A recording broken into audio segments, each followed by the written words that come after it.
Hello, everyone, and welcome back to the latest episode of JKL Media. And this is an extra special episode. It's going to be a cross episode. It's going to be also an installment of the Stephen King podcast. And as usual, have my regular host with me, the J for Jesse, Hello. the K for Karen, Hello.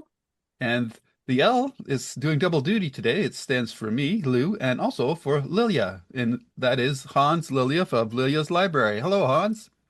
Hello, hello. Nice to be here. It's awesome to have you back, sir. It's been a while. Of course, for those of you Yes, that, yes. those handful of listeners out there that may have listened to our previous podcast, the Stephen King podcast, that me and Hans used to do that together for quite a while. But more importantly, for Hans, he has been running the, I think, undisputed number one Stephen King fan site for almost 30 years now, Hans. Next year. Next Next year year it's coming up in 30 years. Yeah. Wow. And beyond that, he's stretched into becoming a Stephen King lecturer and book writer as well. So we're going to get into all of that. The, and then after that, we'll talk about the year of 2025 for Stephen King, which has been another banner year. Pretty good for an old guy. And yeah, so we'll take it from there. Hans, for people that may not know you, why don't you do a little bit of This Is Your Life? Sure. I started Lilja's Library back in 1996 when there were almost not even images back on the internet. It was skulls revolving and stuff like that. So I've been running it for almost 30 years. Next year will be 30 years. And I run a podcast with Yulu I actually looked that up. I think we ran it between 2012 and 2018. So for 6 years, and we did 93 episodes, I think, Okay. where we talked about King, and even more King. Since 2017, I've been regularly doing lectures about Stephen King, mainly in Sweden, where I live. I'm actually going to Czech Republic this upcoming weekend to do a lecture and be at the HorrorCon convention. So that will be interesting. Nice. And as you said, I've written books. I've written 6 books. One really old that's basically collecting interviews and reviews I've done on the site. And one that's a trivia book, movie trivia book. And then I did a book when the site celebrated 20 years called Shining in the Dark that collected stories from different authors connected to King in some way and Stephen King himself. And then for the last 3 years, 2023, 24, and 25, I've published one book a year about Stephen King with different focus for each book. Okay, very good. There's a lot of stuff in there to talk about. Yeah. My first question would be, so are you like Joe Hill? Are you promising to deliver a Stephen King book every year? No. As it feels now, I think I've done my books now. Okay. I don't have one planned for the moment, Okay. but I've said that before. But I'm not working at one at the moment, at least now. Okay. We'll see if something happens. Man, I don't know where to start with this, but I think one. So I have a question, if you Jesse. don't mind. Yeah, go ahead. Hans, what was the first Stephen King book? And I remember vaguely listening to a couple episodes, Lou, but I'm not. So what was the first book, or when did you first discover Stephen King, and what about him spoke to you? Why this passion? My first book was actually Carrie, and I was 13 years old. And my parents thought that I read too much comics, and they wanted me to be educated and read books instead. So for some mystical reason, they bought me Carrie, which might not be the ideal book to start with if you haven't read much books. And I got it for Christmas, and I read it, but I didn't get hooked on it for that book. So I read it and went back to my comics. But then sometime later, I had to do a book review for school. And since I had only read one book by one author, I went to the K in the library and found it. So I read that one, and that's what hooks me. And I think what hooked me and what still hooks me with Stephen King is that he can tell, it's basically 2 things. He can tell a great story, and he creates great characters. And even it doesn't matter if it's a character that's in the book for 2 pages or for 900 pages. He still do the job and create these characters And it doesn't matter if they're good or bad. Even if they're really bad and you definitely don't sympathize with them, you can still understand why they do what they do, and you get an understanding. And I think those two components is the base of his writing. So I was hooked, and I read everything that was translated into Swedish. And by late 90s, early 90s, I had done that. So I read the third Dark Tower book. The first two were translated into Swedish, so I read them. But then I started reading in English, and that was the first English book I read. And when that happened, there were a lot of books that wasn't translated, because at that time it could take a couple of years for books to be translated into Swedish. Then I read everything that I hadn't read in English, and yeah, rest is history. That was I'm it, still as doing they that. go. Yeah. Yeah. I'm sure you get asked this a lot, but if someone looks at Stephen King's volume, his output, and go, it's just, it's, I don't even know where to start. Do you have a suggestion on what do you recommend them to start with first? I actually answer that question with a different question. Okay. If you were to ask me which book should I pick, I Yeah. would ask you, what kind of books do you like? What genre Okay. do you read? And start there, because Okay. probably Stephen King has written a book in that genre, because he's Yes, written in absolutely. many genres. So if you like horror, or if you like drama, or you like fantasy, start with one of the books in that category and move from there. I Yeah. don't think you can say there's not one book that would work for everyone, No, I think that's a because it good depends answer. on it depends on what you like yourself. Yeah. Good. I'm just curious if there was a gateway book that you find that a lot of people find. For me, I did not like horror. I still am not a big horror fan. And my friend David Fair, rest in peace, we were best friends. And he said, I got a book for you to read. And I'm like, no, I don't read horror. And he says, look, and he gave me the Dead Zone. And he Mm. says, Yeah. I need you to read this book. I'm like, okay, MF, you're pulling the friendship card. And that was my gateway. Once I got Mm. that, I went, oh my God, these stories are so well done. It they're and we talk about this a lot. It's not a good horror novel. It's a good novel that happens to have horror trends, Yeah. themes in it. Yeah. Yeah. Yeah, Okay. Yeah. that's Back to funny you, that you Lou. said that, Jesse, about the dead zone, because I was going to say, given the climate and the world today, I think actually the dead zone would be a good gateway book for a lot of people I think it would for, be Yeah. too. for Yes. certain reasons. If you don't know them by now, then I highly Yes. suggest you go read that book. As And we're recording the day after the latest No Kings. yes, the Yes. King protest. Yes, and Yeah. it's October 19th. And Yeah. it's funny because even though we're late in the year, we still have new Stephen King stuff to talk about that we'll get to eventually. Yeah. But Yeah.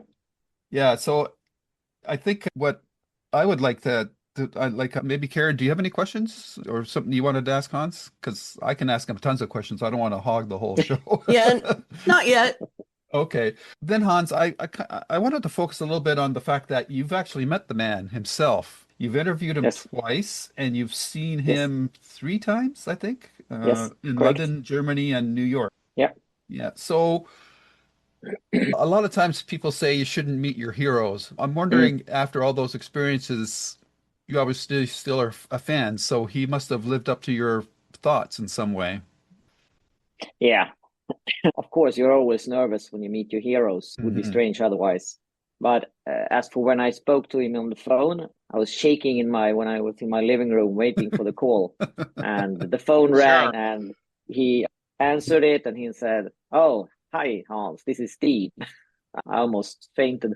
But as we spoke, it's like almost talking to you or another friend or anything. He's very genuine, very easy to talk to. It doesn't get awkward silence or anything like that. He doesn't think he is bigger than anyone else. He's just you and me, and yeah, so he's very regular, if you can say that, in a good way. He's Yeah, like anyone else. He just have a gift for telling stories, so to speak. But yeah. he, Being normal comes across in his stories, I think. yeah, he doesn't want to be looked at as a god or someone to worship or something like that. It's just like anyone. So yeah, he's definitely lived up to my expectations, definitely. Very cool. Very cool. Now, you've done the website. What prompted you to, or and what came first? What prompted you to start doing lectures and writing books on King? Which came first, and why did you start doing that?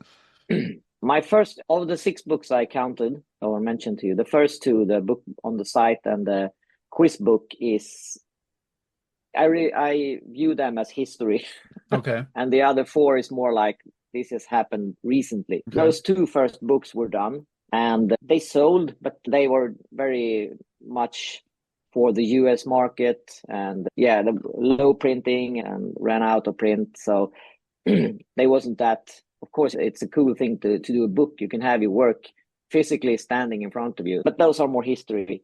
But those 2 were done, and it actually started here in my hometown, Örebro in Sweden, where I'm not sure what it's called in English, that volunteer group where you can meet others and speak about the subject that you like, and everybody meet once a week and speak about it and stuff like that.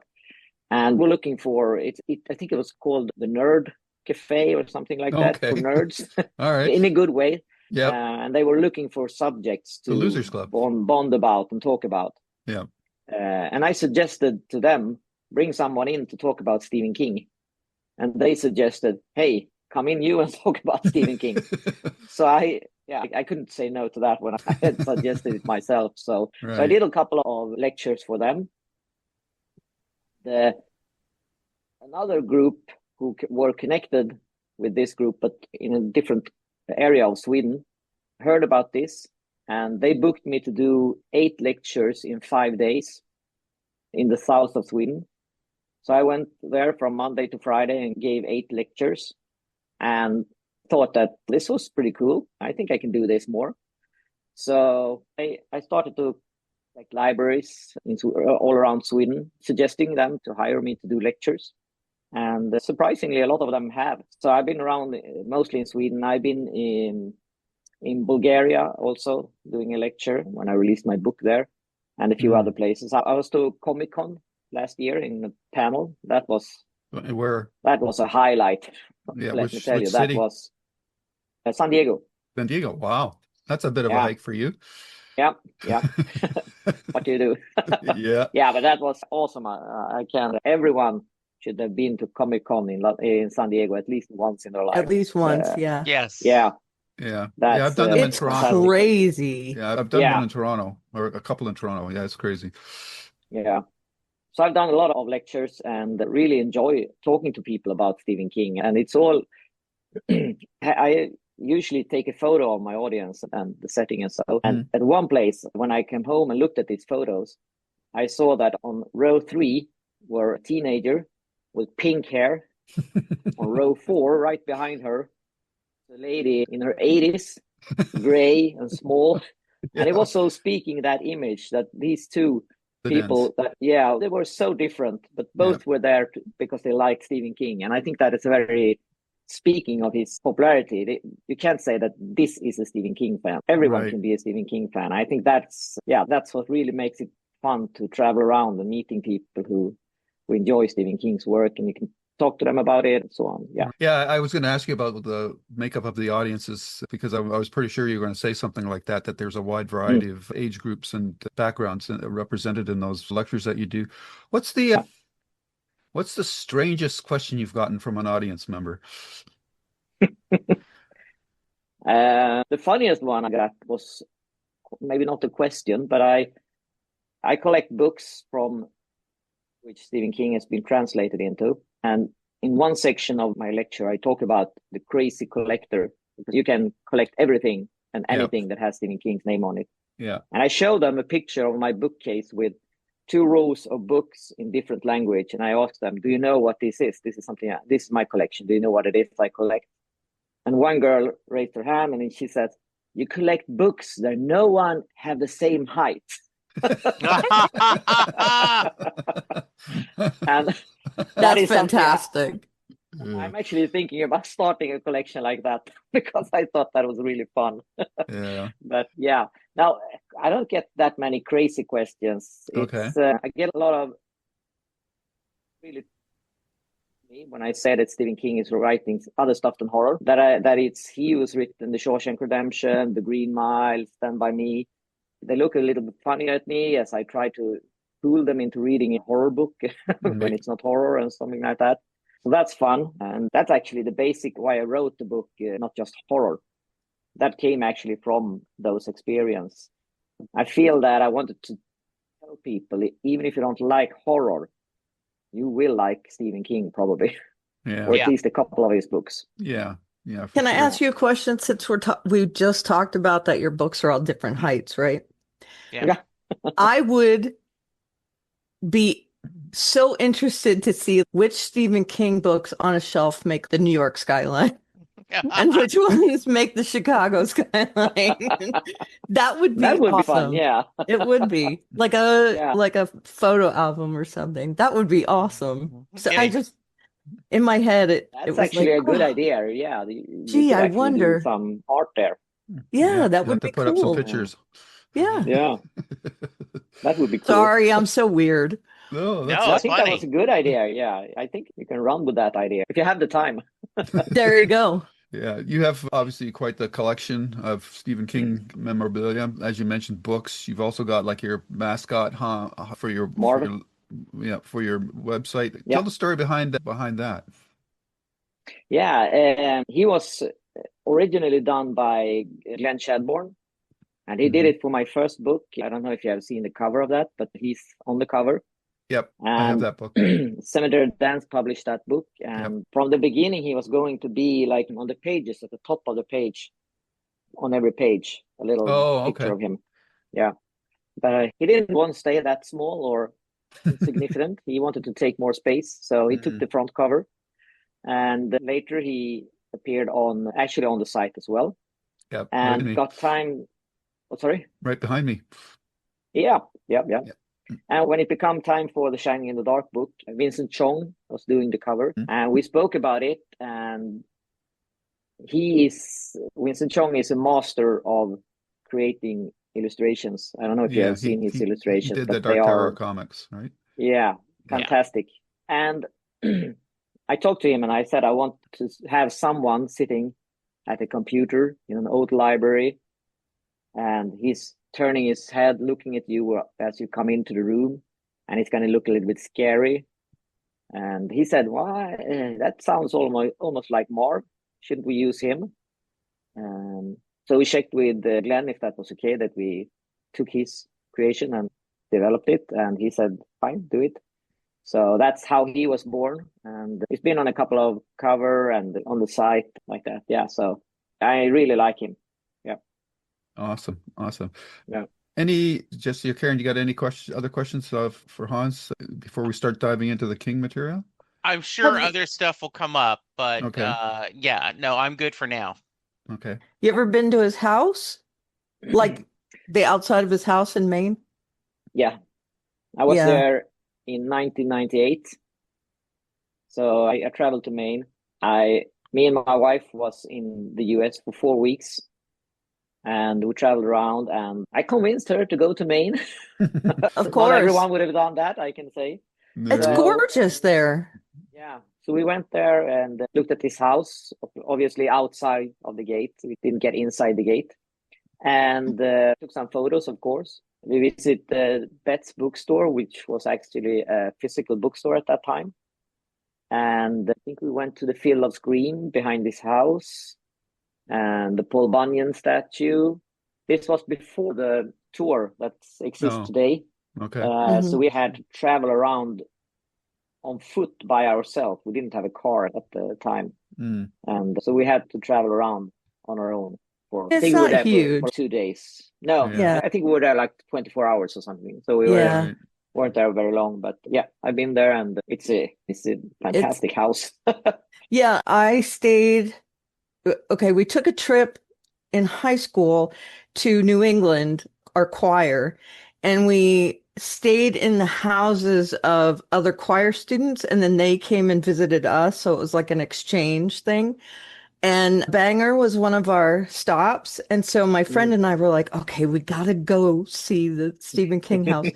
And we walked down there and it is amazing looking. If Yeah. anyone wants to see something that is just magnificently gothic, they should maybe go look around Bangor, Maine. We were high school students, so we didn't walk around Bangor and see all Mm. the other sites or anything, but we took pictures of the gate and all that. And one of the things we thought was that when he lived here, did he like mow the lawn? Because that would be such a weird sight to like walk by and see Stephen King out mowing his lawn. And I assume he did, but it was just cool looking. And and Maine is a gorgeous state.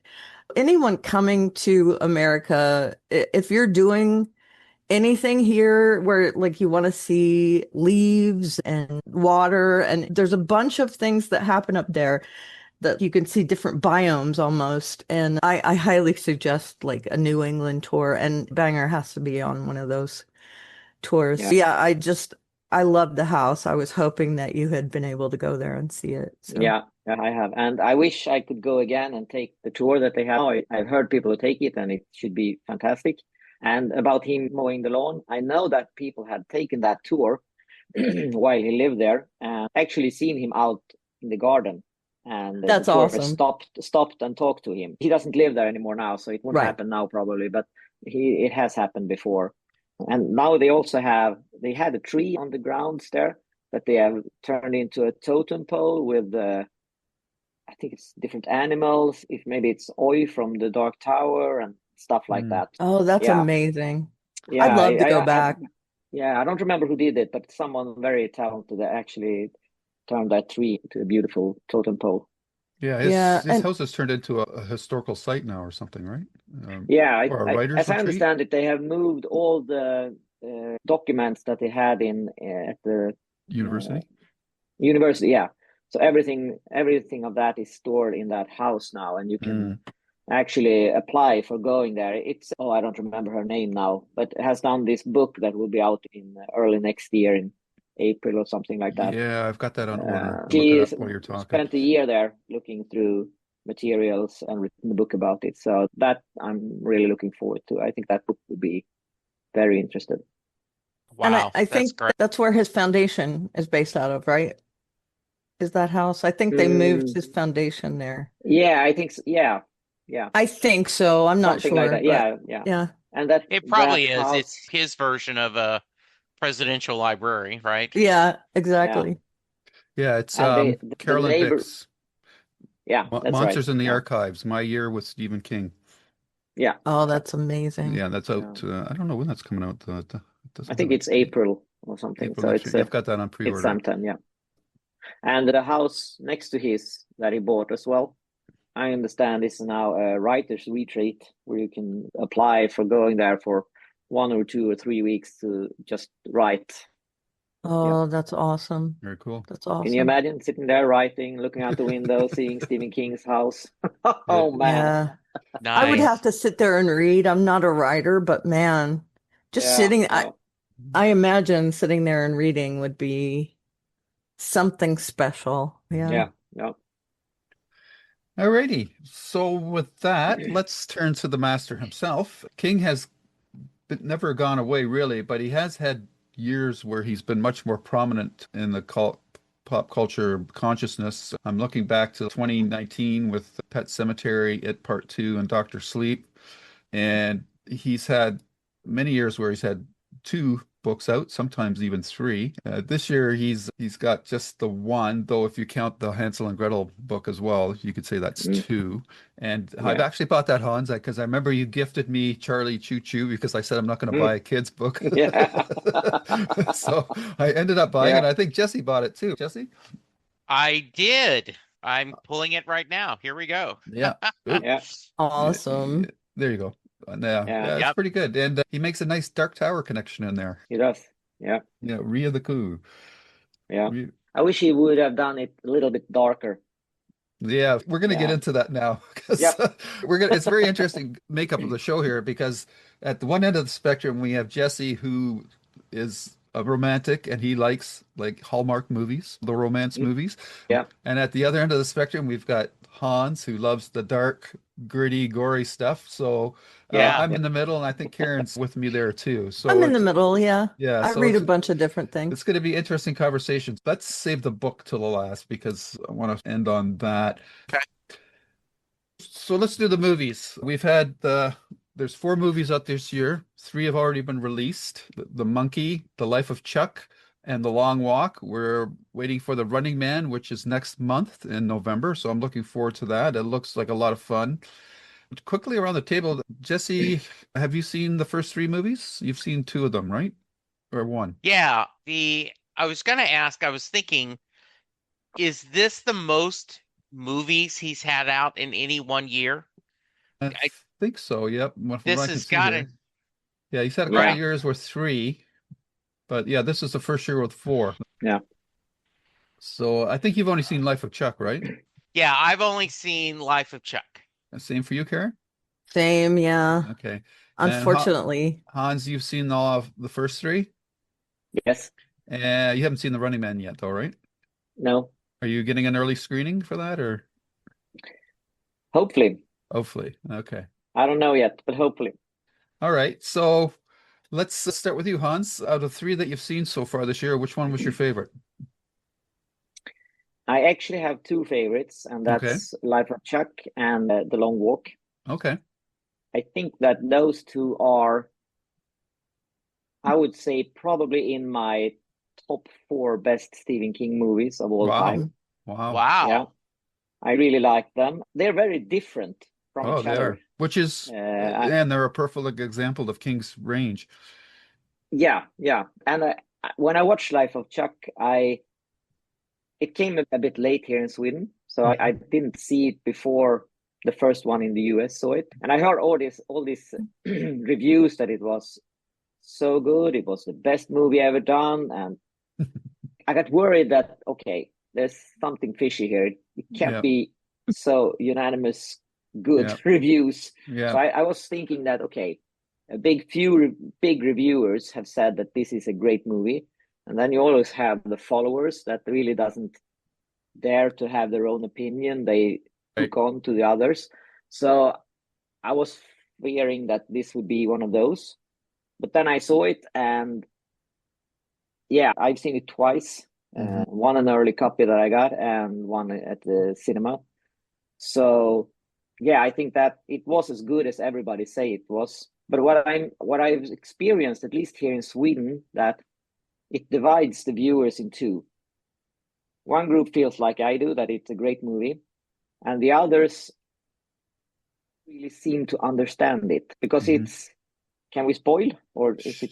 Sure. Yeah. It's talked like in backwards. Yeah. So when you see the first of these three segments, you really don't understand what is happening. Oh. So you have to see the second and almost the third as well to get the full idea of what is this. Yeah. And I have to say that a lot of my Swedish review fellows are lazy because they see the first part and then I don't understand this. This is crap. Yeah. So I think that if you give it the time, you see it with open eyes and you see the entire movie, you will like it. If you just want instant reward and understanding everything from the beginning, you're not going to understand it and you're probably not going to like it. So a hard movie to watch, I think. But if you do it right, I think you will like it. Right. Yeah, I like that quite. I just want to double check with you. You said it's two of your top four. Would the other two be Shawshank and Green Mile? Or what are your other? No. Oh, okay. I would put the other two as Geralt's Game Okay. and The Mist. The Mist. Yeah. Shawshank and Green Mile are definitely good movies. I'm not saying that, but I think those are movies where it's like an urban myth that these are the best movies out there because everybody says it. And I think they are good movies, but I don't think they are the best. But you know how I feel about Shawshank. It's my all-time favorite movie. Yeah. And that's also, he's done like, what is it, 90 movies and TV series and shows. So same as with the books. There's something for everyone. And as In a way, Life of Chuck is somewhat like a spiritual brother, I think, to Shawshank because it's Yeah, about hope for the common man and whatnot. yeah. We all loved it. I don't think it's as good as Shawshank, but it's still a great movie. Great cast. Mike Flanagan is the go-to King director right now, adapter, I Mm. think. And I think it shows with this and his other work. Doctor Sleep was fantastic as well, especially Yeah. the director's cut. I really love that movie. Unfortunately, for whatever reason, I guess because of the immense footprint of The Shining, I just think a lot of people had trouble overcoming that when they watched Doctor Sleep. But Actually, for me, I'm not a big fan of The Shining, yeah. but after seeing Doctor Sleep, I actually like The Shining better, I'm the same. I'm the Mm. if that same. makes sense. Yeah. Yep. Yep. Because I think it does a better job of humanizing the Jack Nicholson's Jack Torrance character. So, Yeah. yeah. Yeah. Yeah. Uh, I don't think that Kubrick was a great fit for Stephen King. I no. just No. don't think They so. have, yeah, they have their own different visions. There's Yeah. not much overlap between the two. So it's surprising that No. Kubrick even decided to adapt that book in the first place. It's a good Kubrick movie, but it's a bad King movie. Yeah, I agree. Correct. I agree. Yeah. Jesse and Karen. Karen, do you have anything you want to add about Life of Chuck? And then I'll go to Jesse. It's just an amazing movie and it's so underrated. I don't think it got the attention it deserved. And I do think it's a lot to do with that kind of short attention span thing where Mm. people are like, I gotta get hooked right away. And I think science fiction aficionados, lovers, we're already taught how to watch things. And seeing something like a Memento or Life of Chuck or things that are like out of time, for us, it's easy peasy to watch something like that. But I Mm. think the normal, I don't read. There's a lot of people that are like, ugh, reading, ugh. And Mm. I think they just don't have the attention span to watch something like that. And I think if anyone had sat and watched it to at least the second part, they already would have been hooked. And so I wonder if anything could have been done to hook those people. I'm not sure it could have. I think it's a almost a perfect layout of that story. But yeah, I think it's a shame that it just didn't get as much attention. It really should have been like an Academy Award nominated movie. To me, at least, I think so. Have the nominations come out yet? I don't know. I don't know I because hope I'm curious to see what happens there because I know like it won the People's Choice Award at the Toronto International Film Festival, and there is a split. Some people don't like it. Some find it too schmaltzy. Others love it. So it'll be interesting to see if it makes the ballot for the best movie of the year. I think it's going to be like The Shawshank. It's going to become more popular over time. yeah. Yeah, I We'll think, Shawshank see. wasn't that popular when it when it premiered at came the out, cinemas either. Yeah. Yeah. yeah. I think the Academy, we know what they're going to like already. To be honest, it's going to be something that they think that they're up their own butts. I hate to put it that way, but they might not even like the movies that they nominate, but they're like, oh, this is what I need to nominate. Yeah. It's got a formula. Yeah. Yeah, I'm not thinking it's going to get a lot of awards. I would love for it to, but I think it's more underrated than Shawshank, which got a couple nominations. Didn't win much. Did it No, win it anything didn't here? win anything. Yeah, No. No. yeah. So yeah, I don't have a lot of hope, but I think it should be. I really do. It's not one of those big bombastic action movies. It's not a super schmaltzy movie. It's emotional. It's not over the top, like crazy. I'm dying of cancer. I understand that movies like that, but what's the movie where, okay, I don't remember it, but like a mother's dying of cancer and she and her mother reconnect and it has Yeah. Shirley MacLaine in it. I'm sorry, I can't remember the movie. But Terms of Terms of Endearment? Endearment, yeah. So that's like over the top kind Mm. of tragedy movies. And I think this one is just, it doesn't fit into any of those like solid tragedy, comedy, horror. It doesn't fit into any of those niches. And I think that's the strength of the movie is that it could appeal to anybody who likes any of those things. Yeah. For the Academy, they ignore movies like this, quieter movies. So Again, Yeah, I'm sorry, I got off on a that's little okay. rant. Like I said, I'm curious to see. I can't wait to see the nomination list for because the only thing I think it has a shot at is best movie, but we'll have to see. Jesse, Yeah. you want to add anything to Life of Chuck? Yeah, I love the movie, and I had shared that when I first read the short story, I didn't care for it. I didn't understand it and was, okay, go to the next one. And that's some of the beauty of a collection of short stories. Some hit, some don't. But I knew we were going to talk about it, and they know this, but Hans, I was on a plane and it was one of the options. So I watched it, and that was really good because you couldn't get distracted. You couldn't pick up your phone and scroll. You couldn't, and I loved it. I loved it, and then went back and read the short story, loved the short story.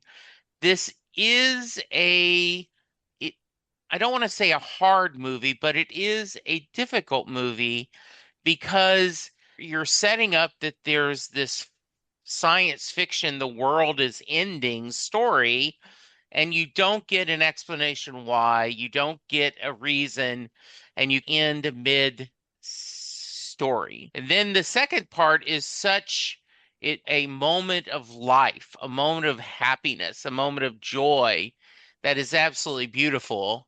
And then, of course, you get the origin story. So it is told in that order. And I agree with Karen.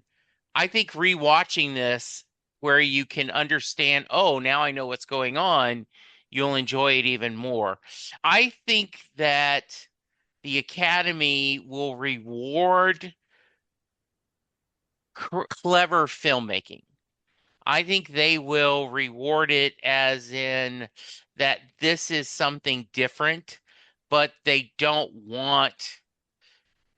give awards to different, but they give them at least the nod. Yeah. Yeah. Now I'm pulling for Deliver Me from Nowhere to sweep the Academy Awards, but I'm a little biased. That's a Yeah. Bruce Yeah, that's movie. the Bruce Springsteen Springsteen film that's movie. coming Yeah, out this week. yeah, Yes. yeah. Mhm. Okay. No offense, but good luck there. Yeah. That's all I have to say. I'm putting it right now. Okay. It's going to get a lot of It's nominations. gonna sweep. Okay. I don't Okay. know if it'll sweep, but it's going to get nominated a Okay. lot. Alrighty. So that's Life of Chuck. Now the next movie, which is prominently displayed, and for those of you that can't see us because we're on the audio, is the long walk. Hans is between the legs. Yeah. And this movie is at the other end of the spectrum as far as King material goes. It was very early King. The story has it that he actually wrote this before he wrote Carrie, but he put it aside and finished Carrie first. This is a very dystopic, not specific future world where America has gone through some war, whether it's civil or global, we don't know, but the country's been decimated and everybody's poor, and they have this lottery for all these states. In the book, it was 100 walkers. In the movie, it's the one for each state. And whoever walks the longest wins the big ticket and gets whatever wish they want granted. It's a pretty grim setting for a movie. And I think they got the right people behind the camera. Lawrence, his last name's escaping me, the guy that did all the Hunger Game movies, directed this movie, and I thought he did a fantastic job of what is a pretty difficult movie to film because it's basically a bunch of people walking. Yeah. And they don't use a lot of flashbacks, but the ones that they do are very effective. And I think the strength of this movie for me is the cast. I think they just nailed the characters and brought them all to life. And I just thought it was, I can't say it's a movie I'll want to watch every year kind of thing, but maybe once in a while. But Hans, your thoughts on The Long Walk? Yeah. About seeing it once a year. I have already seen it twice in the cinema. Ah, Yeah. The book, The Long Walk, has been a favorite of mine for a very long time, and it's probably the book I've read most times of King's.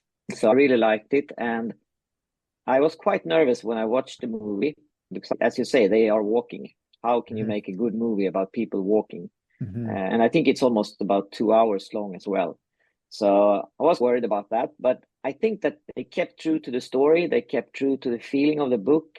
Yep. They made some changes. There were only 50 boys instead of 100, which I Yep. think was good because it would be a lot of killings that Yeah. would have to be done. Change the ending, but we'll keep that as a spoiler. I don't want to talk about it Yeah, too much. they Which they they had it's, to for this, I think. yeah, they switched some of the characters out, gave plot stories to another character because the original wasn't in there and stuff like that. But I think that all those were minor details. So I think they really did a good job with keeping the tone of the story. And as Lou said, I like dark. And I Hence the mean the mist. feeling. Sorry. And so that's why you got the mist up near the top. Yeah, I love that ending, by the way. And you have this contest where they're go walking, and they know when they start that one is going to survive and the rest is going to die. And one of the key moments in the movie, I think, it's the first kill. Yes, Because up absolutely. until then, they go talking, laughing, having a quite good time. And as one of them say later in the movie, also is that they don't really understand what they're doing. They don't understand that they're going to die. But when the first kill happens, you can see that, and here's where the good acting really works, because they Yes. really see that, holy moly, this is really this is going to Yeah. happen. Yeah. Only one of us is going to survive, and the rest is going to die. Yeah. When And they this did is it. over. They picked a really good actor for that first kill because it was the kid from Yeah, Jojo Rabbit. And he's got Mhm. that youthful curly hair, bright-eyed, bushy-tailed, naive air about him. And so to see that what happens to him was just like, whoa. yeah. And without spoiling the ending, the first time I saw it, I thought, why did they do these changes? Yeah. The second time I saw it, I felt, yeah, that's why they did these changes, and they actually work. Yeah. So I actually liked the movie better the second time I saw it. If I could change something, I would change two things. Okay. One is that I would add the twins Oh, or siblings. I don't remember if they twins or sibling. I think that's a really grim thing that you and your sibling enter the same race when mm, you know that only one is going to survive. That's really dark and horrible. right. But that's not in the movie. And one other thing that I would change is that one of the guys, Peter McReese, Yeah. the actor who plays him, never looks really tired. They sweat and their shirts change color and they Yeah. stumble and but he looks fresh almost all the time. Yeah. I think they should have wore him out a little bit more so that he looked a little more tired and worn Yeah. out. Yeah. Cooper Hoffman, they did Yeah, a good job making him look tired, I thought. yeah. Yeah. Yeah. And the contrast between him and I don't remember what his real name is, but the actor who plays Peter McReese, David since Johnson. they are going, yeah, they're going side by side. So you really Yeah. see that he's like a dish rag that they twisted, and the other one is fresh like a new squeezed orange juice almost. Yeah. So I think that, yeah, but small things. Yeah, for sure. Yeah, and I think the scenes that with Cooper Hoffman's character's mother, played by Judy Greer, wow, those really pulled on my heartstrings. You just couldn't help but to get emotional about it. I think my favorite moment in the movie though was actually because it is funny at times too, which is surprising for this type of movie. But I think my favorite thing is because Mark Hamill, who plays the Colonel, and he wears sunglasses the whole movie, but he's constantly barking out these, "You guys are great, you got a lot of sack, blah blah." And he does it one time, and one of the guys say, "Will you shut the fuck up?"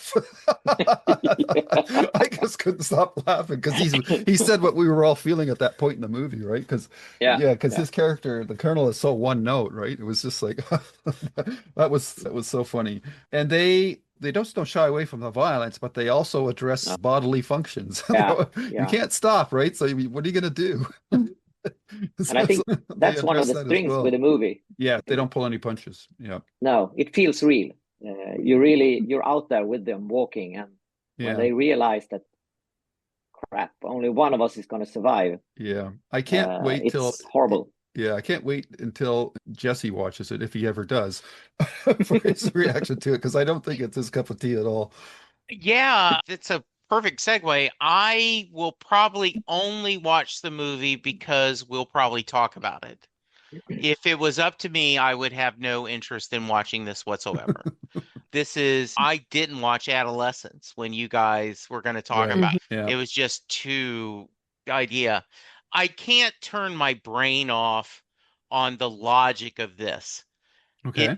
Like the Hunger Game is by choice is no choice. If they said every family who sends a son gets a $20,000 payout to Hmm. contribute. Okay, then I'm doing this, even though I know the odds are I'm going to die. At least I'm doing something for my family. You are dying for nothing. You are dying for no reason whatsoever. And only an idiot would be cocky enough to think that I'm going to survive. So it makes no sense to me at all as a movie. And so not only is it depressing, but there's no logic to it. It makes no sense why anyone would fall. And you guys just talked about they don't realize, oh, I could die? Yes, this is televised, I Yep. assume, right? Yes, it So is. everyone knows what it is. I Mhm. could see the first year this is happening, maybe someone else, but the next year it's no, to you, fuck you, I'm not going. Mhm. So There- that's, I don't know, maybe because I hated the novel for that very Mhm. reason. And unless someone can tell me how the movie addresses it, it just explain it to me. Okay. Hans, you It's want to take a shot? actually addressed in the movie. Yeah. Okay.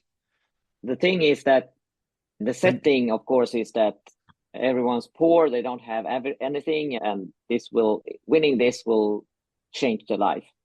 But they also talk about it that been going on, everyone is sending in these applications for this. So it's they say that everyone think they do it of free will, but it's more you do this. Everyone send in their application, and it's just one person from each state that can participate in the long walk. So I imagine hundreds of boys get no. So I think that in that situation where everyone has nothing and everyone is doing this, they when I saw the movie, I was like, how hard can it be to walk? I'm fairly healthy. I could probably go walk for a long time. I think it's easy to get in this mindset where you think that why can't I win this? yeah. And Mhm. the pressure of everyone else sending in these applications, they are like, what are they, 15 years old or something like that? So they're very impressible. And Yeah. yeah, and they think that this is not going to happen to them. Yeah. They can win this. It's if you have a smoker, every smoker knows they're going to die of smoking almost, but it's not going to happen to me. Yeah. It's a Yeah. difference, I know, but I think it's the same. I think it's the same thing, if this makes sense. Yeah. No, I don't understand that, but I Okay. realize that's if you don't buy that, you don't buy the film, Right. Yeah, right? Yeah. Yeah. And yeah, to me, I can't get past that. Yeah. You have yeah. Uh, a couple of things to remember. This story was written like in the late 70s. So King was 70s, very yeah. inspired by the Vietnam War, where there was a draft and nobody could get out of it unless they had medical conditions. yeah. And what they do in the movie is they make it very clear that America, living in America in that world, is everybody's dirt poor. Yeah. Your prospects are grim. Like you don't have any, no matter how talented or smart you are, you're not going to rise above whatever station you are in life. This long walk is the only thing that offers any glimmer of hope to these people. And that's why and the government controls everything. So they're brainwashing these everybody into thinking that this is a good thing as well, right? Because this is a totalitarian regime that's in control right now. So there's all these factors plus a lot of these teenagers, when you're that age, you feel invincible. You don't think you're going to die. You've got your whole life ahead of you. There's an aspect of naivety to it as well. So you still have to roll with it a little bit. It's the Just a hardest hand ask, I wave. think, of the movie. Yeah. But if you just say, okay, I can hand wave that, then what happens from there is well worth the journey. Okay. Hopefully that will, if you ever work up the nerve to see it, Yeah. that will give it to you. I've seen little bits and pieces of it here Yeah. and there, more than just like a trailer or whatever. And I think, what's his name? Cooper Hoffman. Yep. He's the son of Philip Seymour Hoffman. And I Yes. think he actually got that talent. I think he's gonna go on Wow. to things. And from what I've seen, I want to see this so bad. It's at the drive-in here, and we were gonna go see it, but then our car broke down, so we couldn't do that either. Yeah, it's a perfect Um, drive-in movie, by the way. yeah, I would Yeah. assume so. And you pay for two movies. Okay. So you get to see two movies, and the other one was another horror movie. Oh, they should have So put I it think with we were Life of just, Chuck. I wish they're all first run there. Yeah, So it was one of the horror movies that's out now, which you have to get there or you don't get a spot. So you have right. to sit through both movies. And I think we would have just sat there and eaten our dinner or something Yeah. because I'm not a big fan of like slasher films. They have to have a story. And I think it would have been worth it to see The Long Walk. Before they put this other movie with it, it was showing twice in a row Oh, on wow. the same screen. So we probably would have gone and watched the first one and then come home. But I'm like, I might have talked my husband into watching Yeah. it twice. Mm, So yeah, I really wanted to go see it. It would have been this last weekend, and our car doesn't go backwards anymore. Oh no. okay. Yeah. So that's a no-no. We can't really do that. Right. Number one, we can't back out of our spot. It would have made things very difficult. We might rent a car. It's still playing there, so we might Yeah. rent a car and go see it. Yeah. The I one thing just I would I just add. want to say one thing there. I would love to go to drive-in movie. We don't have that. It Oh, okay. We sounds have so one. cool. Yeah. Like Yeah. big cities usually have one like throwback drive-in Yeah. theater. We've done it a couple times. It's cool. It's for Yeah, sure. Yeah. yeah. I went when I was a kid. I saw Star Wars at a drive-in movie and Herbie, The Herbie the love bug? Love Bug. Bug. Oh, yeah. Okay. Yeah. So yeah, I was thrilled that my parents wanted to see Star Wars, so we went to Star Wars. But yeah, I've heard this one is amazing. They have food that you can get. It comes out to your car Yeah. instead of going to the little concession stand and everything. Mhm. So yeah, I Ooh, that really does want to sound go. fun. Yeah. Yeah. Yeah. The other thing, the last thing I want to mention about this movie is I went to it with my son when I saw it in the theater. And so he didn't know anything about the story. He's never read the story. He doesn't read Stephen King, but he watched the trailer. He said, "Okay, I'm interested." And so we went and saw it.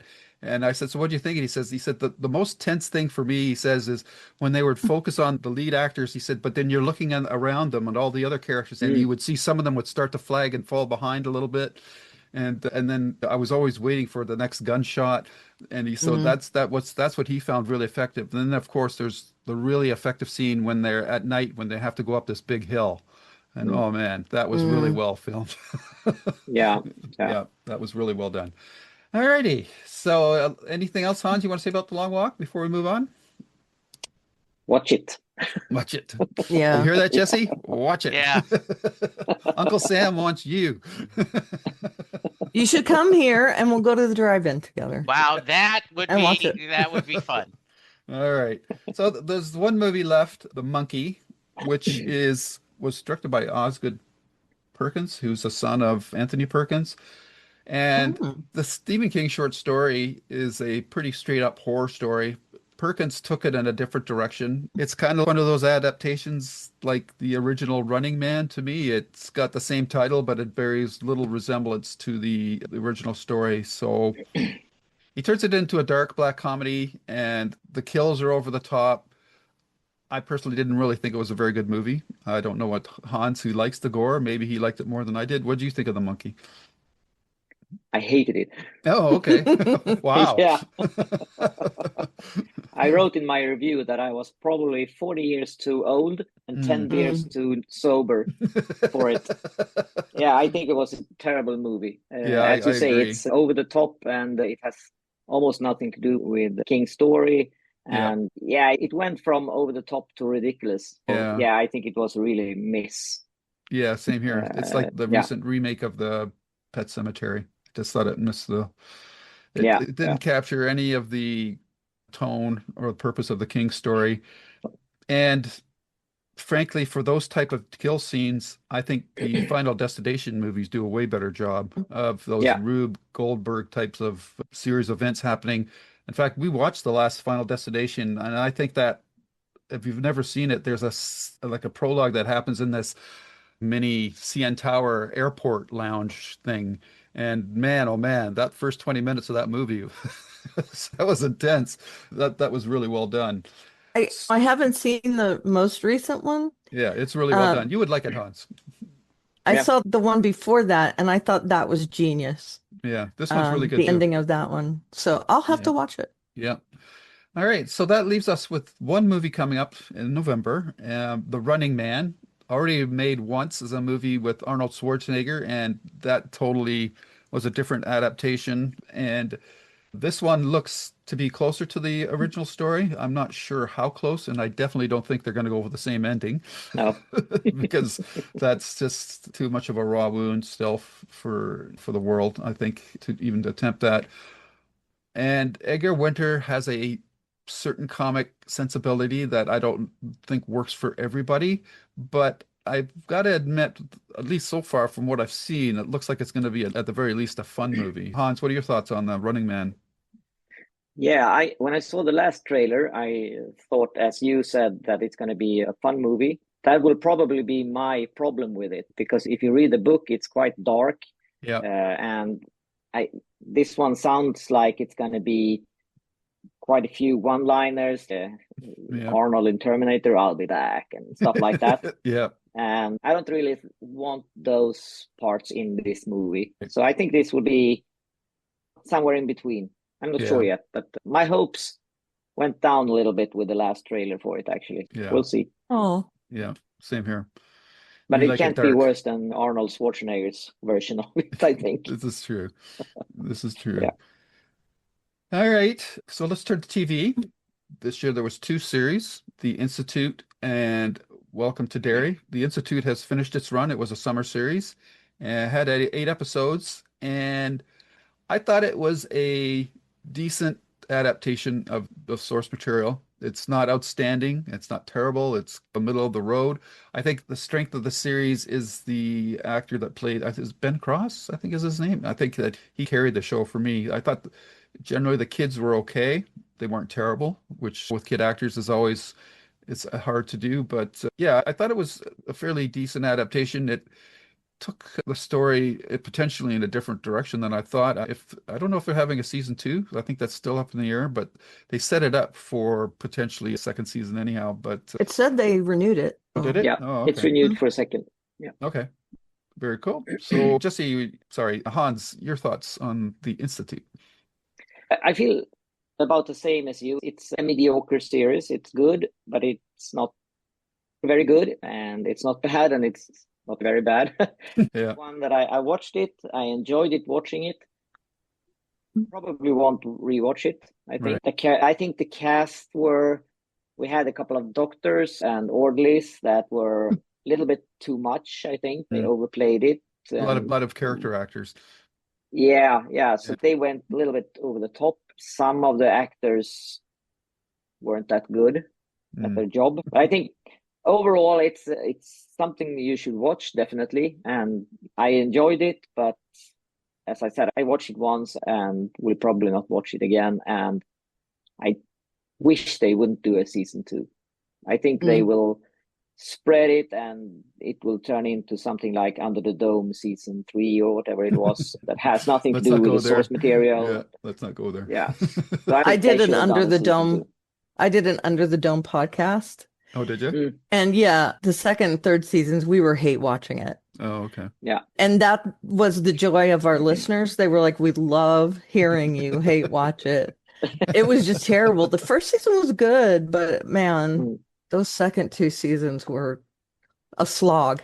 Yeah. I'll yeah. say that. But yeah, Yeah. sorry, I didn't mean to No problem. interrupt. You might as well continue, Karen. What do you think of the Institute? I thought it was really good. Have you Number read the one, book? I didn't. I like Ben Barnes a lot. He played Tim. Okay, Ben Barnes. That's who I meant. Yeah. Yeah. Mm. Oh, yeah. And the kid who played Luke, I thought was good as well. Joe Freeman is his name. I'm looking at a list Yeah. of it. He had like a ADHD look about him. Yeah, he did. And I think that kind of Intentional. led, Yeah. it's almost like an autistic Yeah. approach to that character, I think, where he's focused and he has that one thing and everything else is just noise. And I thought he played that well. I thought some of the side actors were definitely over the top. I thought Stackhouse was crazy. The guy who played the doctor? I Mm. can't, is that Robert? Yeah, Robert Joy. He's been in a couple other Stephen King things, and I thought he did well, but I was like, this guy, he's a doctor, and I understand that he doesn't like the Hippocratic Oath and that he's done all this other stuff, but I didn't really believe him. I didn't believe his motivations as much, and I think that's an actor's choice type thing. And I hated Mary Louise Parker in it.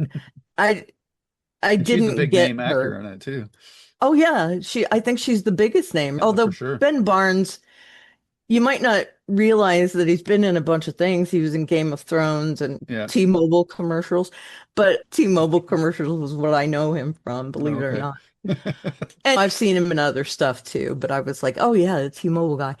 But I thought Mary Louise Parker just was not great in it. I understand you're not supposed to like her character, but as Hans said earlier, you have to like your villain a little bit. You have to at least understand their motivation, understand what they are, and be like, yeah, I get that. I understand. He or she is the hero, as we say often, the hero in their own story. And I think that character was meant to be that.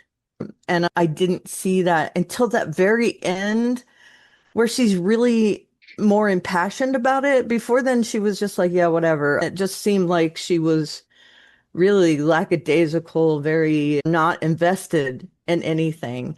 And so she was my big sticking point there. I enjoyed a lot of the townspeople. I, and it was gutting to see some of the choices they made on who dies. And that I expect that with the Stephen King book is that you're not going to like that some people die.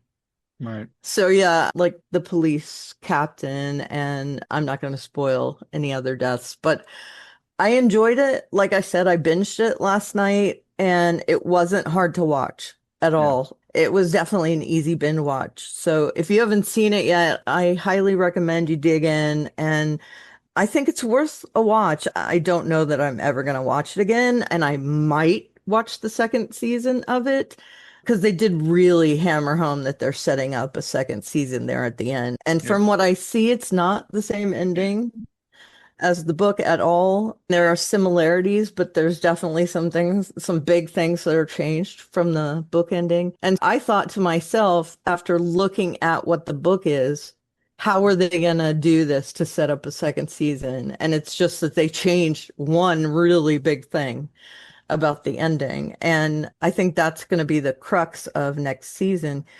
But it's one of those things that, like, oh, if I see it and I don't have a lot of other things to watch or read or whatever, I'll watch it, at least out of curiosity. But I thought this was a good series, and that if they had really stuck that landing, like the book, I think it would have been a little better, more impactful. But I thought the kids were good. I didn't have a problem with any of them. I thought their acting was good for kids. We tend to forgive kids a little bit when they act. Oh, it's just a kid. But I think we've been lucky watching a lot of things. Bly Manor, those kids were amazing. Yep. I think these kids were above par. They And were The Haunting good of Hill House. actors. Yeah. Yeah. And I don't think they're the same level as that, to be honest. But I think they did a lot of good things with their acting choices. I think they were good. I liked it. And like I said, it's not going to be like a re-binge for me, but it was easy to watch, and I think it was worth a watch. Very good. Jesse. Yeah, I enjoyed it a lot. I did not have a problem with Mary Louise Parker. I loved her in West Wing. I gave up on Weeds. Weeds was just got too weird for me. But I just recently rewatched West Wing and really like her character in that. And so I was happy to see her playing a little bit of a change. And I thought the performance of this, yay, it's graduation day, but you could just tell she doesn't really mean it. And a couple things when she just has this cold-heartedness to her that she just tries to put just this facade on. I liked her a lot. I was really glad I was watching this going, I hope something really bad happens to Tony. This guy is a Oh son of a yeah. bitch. And Yeah. when they were Oh able to do that to them, I went, yes, yes. I also have the advantage of I didn't read the book. Mm. So I went into this clean, knew nothing. I did think of when they started talking about the back half, I thought of Ender's Game, yeah. where that, and for those of you who haven't read Ender's Game, the whole idea is children are playing video games, but they're really not video games. They're actually uh, Or in a Yeah. war. yeah. So I thought of that going, I bet you that's what this means when they say they're watching movies. Mm, Um, and I thought it also gave me enough to think about the idea of you're killing children, I'm saving the world. Both can be true, and would not, I would be in Tim's side. No, I Mm. don't care what's going to happen right now. There's this child that we have to protect. Luke Ellis, who played Joe Freeman, who played Luke, according to IMDb, he's only done one other thing. So he is not your typical handsome leading man kid. He looks a little dorky, and I thought he was just really so. I tend to, because there's so much out there to watch, Mm. I very seldom rewatch anything to begin with. mm. I watch and move on. And then, Yeah. like last night, after I finished The Institute, I started The Diplomat season 3. And I was like, in a better world, I would rewatch Diplomat season 1 and season 2 to be ready for 3. But no, I watched a 2-minute recap to make, nope, I hadn't forgotten anything. Go. So yeah, and I think this goes, you mentioned this a minute, Lou, where, you know, the different areas of, how different we are in a scale.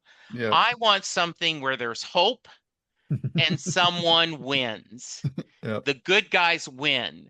Yeah. And in this, at least the start, and I love the ending. I Mm. have a plan. You're lying. It's Mm. not quite as good as Casablanca, as this is the beginning of a beautiful friendship, but it's a nice line. And yeah, I think if you had not had a second season, this would have been really nice. Mm. I will watch the second season and give it a try just because I'm interested in the story. And I will end up buying the Institute and throwing it on my Kindle and read it sooner or later, and then might go, oh, now I understand why they didn't care for it as much. I Right. have to say it's very Holocaust coded. Okay. At the beginning, even they show like a bunch of shoes. And I've been to the Holocaust Museum in DC twice, and it is Yeah. so hard to go there, but they have an actual wall of shoes that you walk by. And that I was like, oh, okay. And someone who maybe hasn't seen anything like the museum or read about it, they might Yeah. not get those connections. But doctors experimenting on kids, and then Yeah. putting them in the oven. The oven was crazy weird. Yeah. That was, Um, and the way they just nonchalantly just, yep, we're just doing our work. And Mhm. yep, when at the end, when they're talking about can we make gas, there right, the yep, allusions to Nazi Germany were so strong there. yeah, Yeah. they were. So yeah, I like I said, this was good for me. I was happy that, and once again, I don't have MGM Plus. This would have just been one I missed, but I did the free 7-day trial, and I'm glad we got to watch it. Awesome. I Alrighty. did some sailing on the open seas for it. There you go. Yes. Our matey. Okay, we still have one more series coming up next month. Welcome to Derry, season 1. And this is a prequel to the It stories, and we're going to get into more of the background of Pennywise and his other incarnations. It's also going to cover some stuff from the Black Spot, which was an incident in the that was mentioned in the It novels. They're also bringing in what's the character's name with The Shining? I'm drawing a blank. Help me out, Hans. Halloran. Pardon me? Halloran. Halloran, Dick Halloran, yes. Yeah. I'm always leery with prequels. I think some things are also left better to the viewer's imagination or the reader's imagination, because usually the execution of any of that kind of stuff never lives up to what you've pictured in your mind. It looks like they're putting a decent amount of money into it. They're expanding it. Pennywise is going to make a return appearance, so it'll be interesting just to watch from that perspective. But I'm a little leery of this series. I don't really think it's necessary. I don't know how you feel about it, Hans. To be honest, I have actually seen the first 5 episodes. Okay. See, that's why we want you Uh, on. This is the kind of good yeah, stuff. Yes. And I I'm really not allowed to reveal anything of Sure. what it's about, but thumbs up or down? I think it's like this right now. Mm, Okay. It's interesting, but it's quite complicated because Mm, the plan is to have 3 seasons. okay. They're telling the story like backwards. So this one is happening in the 60s. Then Okay. they will have one that's in the 30s, I think, and then one that's in the early 90s. Okay. So they're going backwards to finding out the origin of Pennywise. But yeah, I'm enjoying it and I'm looking forward to the last 3 episodes. Yeah, So you won't see the last three until it airs, or I don't know yet. you don't Hopefully know? earlier. But Yeah, I would say so. That's the one of the things when they give you like an early preview and you only get like half the yeah, season, and then you have to wait till the regular air date to get the back half of the season. That's got to be yeah, yeah. frustrating. Yeah, Yeah. that's tough. Yeah, that's Yeah. tough. Yeah. Jesse, any thoughts on seeing more about where Pennywise came from? So it's one of the Stephen King books I've never reread. I remember I was reading it and I can't remember. It felt like it was the middle of the night, but I know it was late when I finished it because the ending, right, where you're going through both timelines at the Yeah. same time, and then you're like, I finished it wide awake. I can't go to sleep now.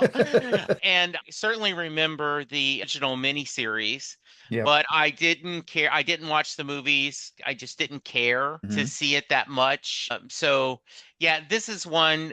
There's so much out there to watch. I don't have an interest in, I didn't care that much. I Hmm. enjoyed the book. I enjoyed the original miniseries. I didn't need another making of that, though I've been told it's absolutely brilliant. The first But movie is, yeah. yeah, I just don't need that scare. And yeah, I'll once again, unless we decide ending up talking about it, I've got too much other stuff to watch. I got to write all these down. So Jesse's going to watch The Mist, the first bit. Yeah. is he gonna Yeah. watch The Mist? I don't know. We'll I've see. never seen The Yeah, Mist. Yeah. you Okay. should. Yeah, okay. You should just Yeah. prepare yourself. Yeah. Yeah. I had to see what that's not a good thing when you have to say I have to prepare prepare myself. this is not a selling point. Okay. It Karen, should you, be. you got any thoughts on seeing more Pennywise? Yeah, I'm gonna watch it. I like Bill Skarsgård as Pennywise. I think he did a great job in the movies, and I love Bill Hader. So it was easy for me to watch the second movie. He plays the main character in the second movie. I'm trying to think if he's the main character, but Oh, there's a Losers Club, so there's 3 or 4 right, main all characters. of yeah. He was great, I thought, and I think I'd love anything he's in, to be honest. Okay. And not because I think he's hot, Lou. Which he There's is. that. He's cute. I wouldn't say he's hot, but I do like some of the cast that's going to be in this Welcome to Derry. I like Chris Chalk a lot, and he's going to play Halloran, and he was also in Gotham, and I thought he really did a great job in that movie. I think there's a few people, Madeline Stowe's in it as well. James Remar is going to be in it. So I do think that there's quite a few actors in it that are gonna help carry it if it's not great. Again, don't tell me anything, Hans, but that's what I'm hoping, at least.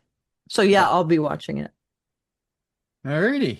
So actually a light calendar for Stephen King shows this year, but still pretty amazing that we're getting 2 series based on his material. So we'll have to see how the Welcome to Derry series plays out. I've got my fingers crossed that it's okay, but like I said, I'm not a big fan of prequel stuff, so we'll have to see how that goes. Alrighty, so we come to the last category, which is books.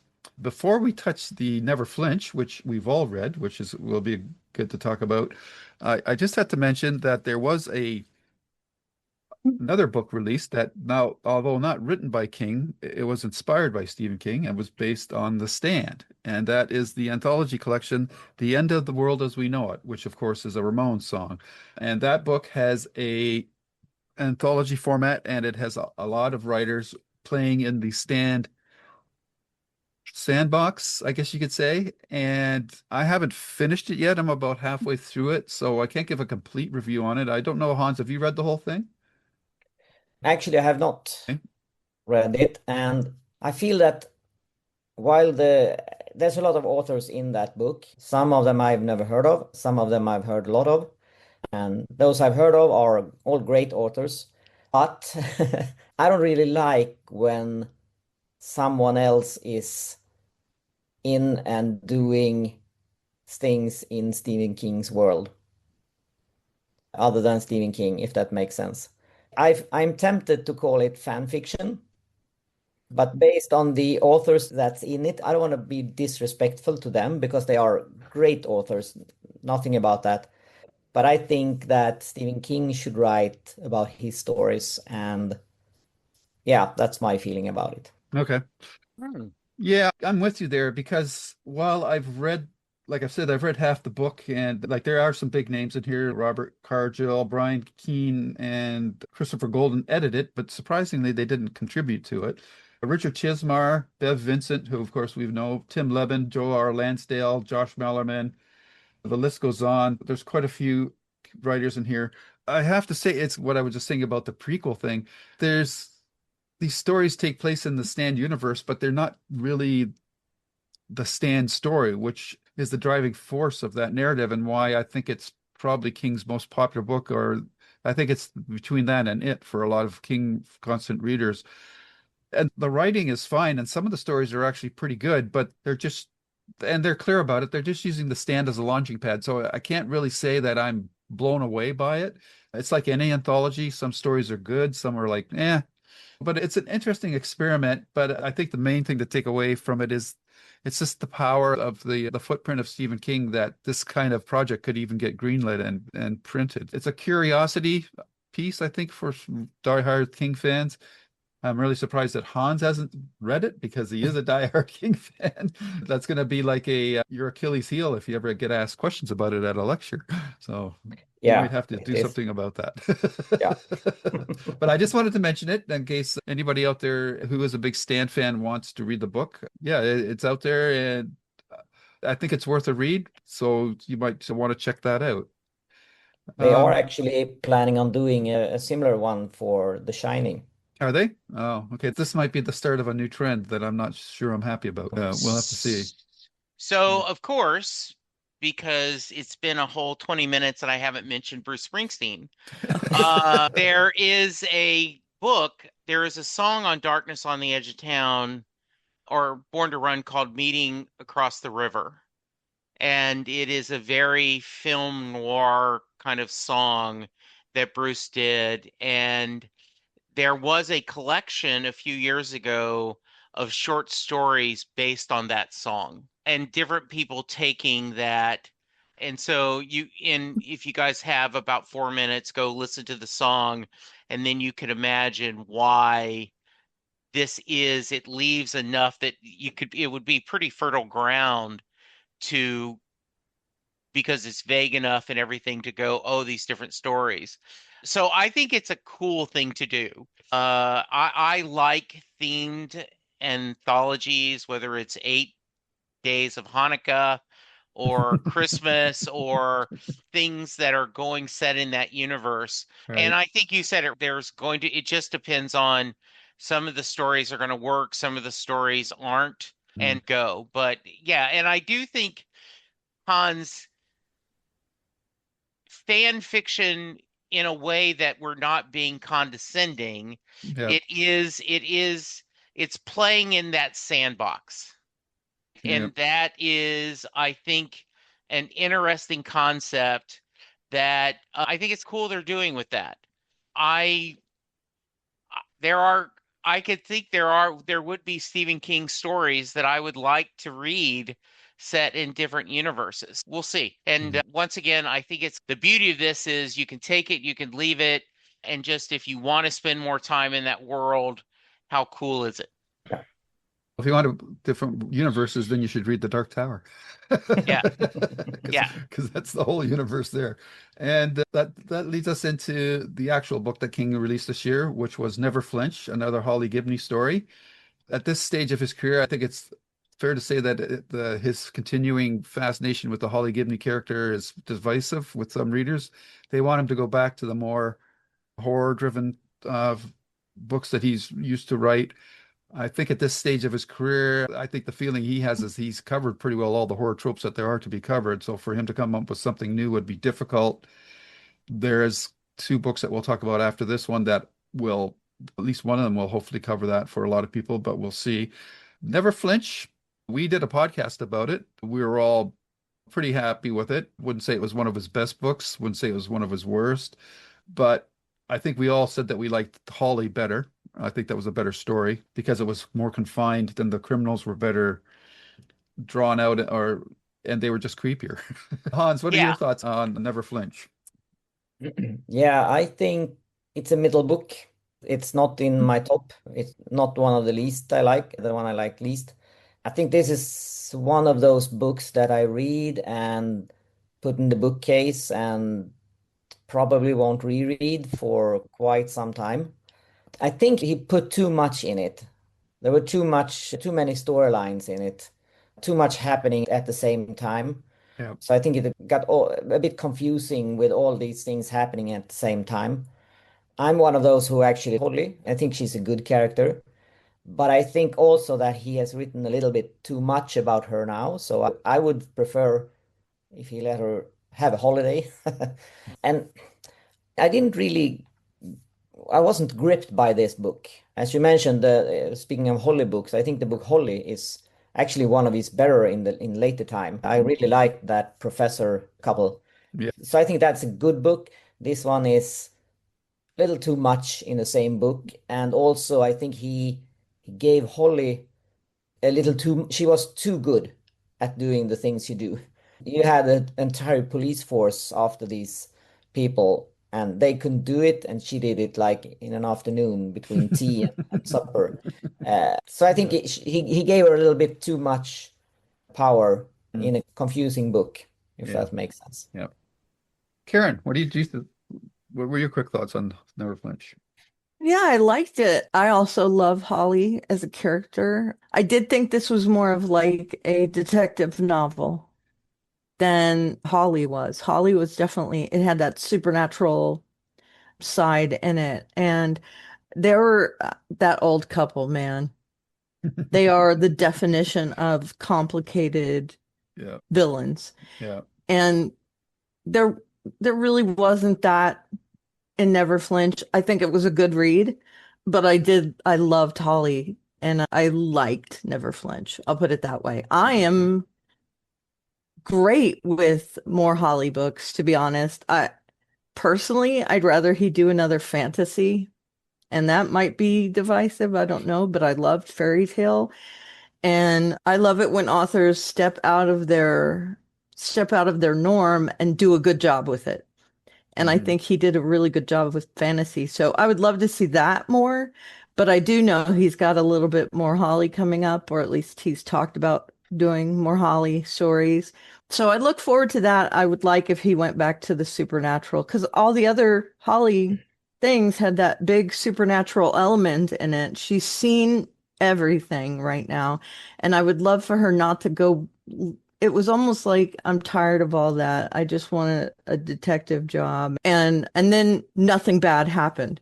I could see where she would be like, I don't want to deal with any of that anymore. I just want a detective thing happening. And then something supernatural happening, I think would have been a great twist to that.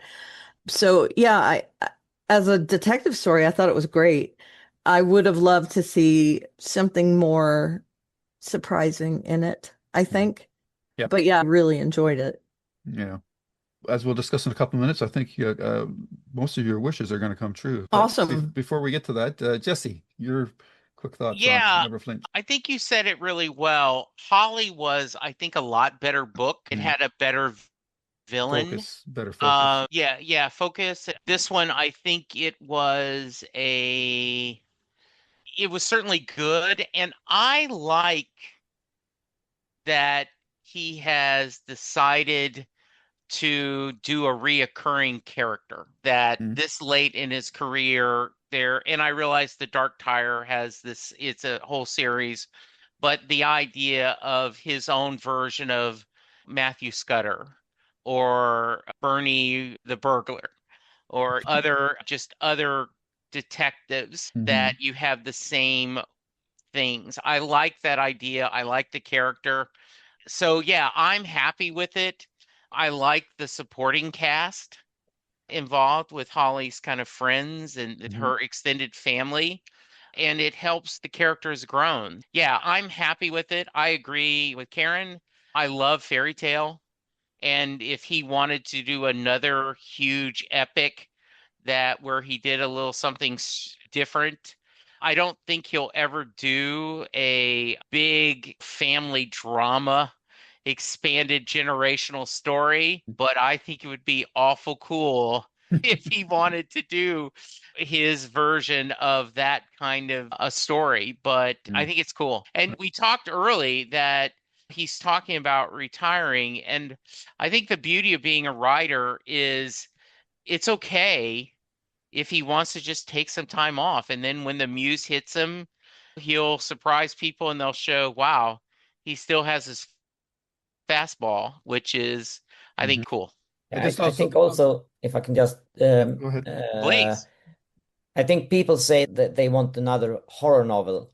And I think that King isn't deciding to write a horror novel or a detective novel or whatever. I think he gets a good idea and he runs with that Hmm. idea. And if it is horror, it becomes horror. If it's not, it becomes something else. So I don't think he sits down and says to himself, okay, now I'm going to write a really scary book. I think it's the I, story. And whatever the story and the idea is, that's the book. I think that is one of the best things that we've all said today is you come up with a story idea and then the story puts it in what genre I want to tell. Now, I don't know. I don't know. Maybe you can tell, Hans. Did he sit down with Fairy Tale and he challenged himself like, hey, could I do a fairy tale? Or did he just start writing and then go, wow, holy crap, I'm doing a fairy tale? I don't know for sure, but I think he did plan a little bit about this. Yeah, I don't think it just happened. yeah. He Okay, has too much reference to other things, so I think he probably okay, looked a bit up and stuff like okay, that. So my guess would be that it was planned. okay. Yeah, I think so too. Yeah. Also, just wanted to quickly mention before we get on to what's in the coming for King in the future, as we also briefly mentioned it before we started the show, was the Hansel and Gretel hardcover fairy tale book that he did in collaboration with Maurice Sendak, who is famous for the Where the Wild Things Are illustrations. And it's an interesting curiosity, like his Charlie the Choo Choo book. The illustrations are fantastic, and King sneaks in a Dark Tower reference with making the witch Rhea Coos, who's from the Dark Tower series. So I thought it was pretty cool, and yeah, it'd be a good gift for the younger ones in your family. Don't you think, Hans? Yeah, definitely. My kids are too big Yeah. for the story, I think, but yeah, I think so. My only wish would have been maybe that he would have made it even darker and maybe changed it a little bit more. Right now, it really doesn't differ that much from the original, except as you mentioned, the witch's name and a Mhm. little, maybe the language is a little bit more modern. Yeah. But I could have seen him changing some stuff and still keep the story, but maybe developed some scenes, making them a little longer or Yeah. something like that. Yeah. Yeah. Yeah. Yeah, if you do a cover of a song, you don't want the same song. You want something different. Yeah. Otherwise, you Yeah. can just listen to the original. And I think Yeah. it could have been more different. Yeah. I think King would be perfect to do some more fairy tales, to be honest, because fairy tales are very dark. If you look at the original versions of fairy tales, wow, they're not Disney. I'll Mhm. say that right now. Mm. The Little Mermaid is so incredibly dark. And I think it would be cool to see him take some of those original stories and base a story. That would be great, I think, Yeah.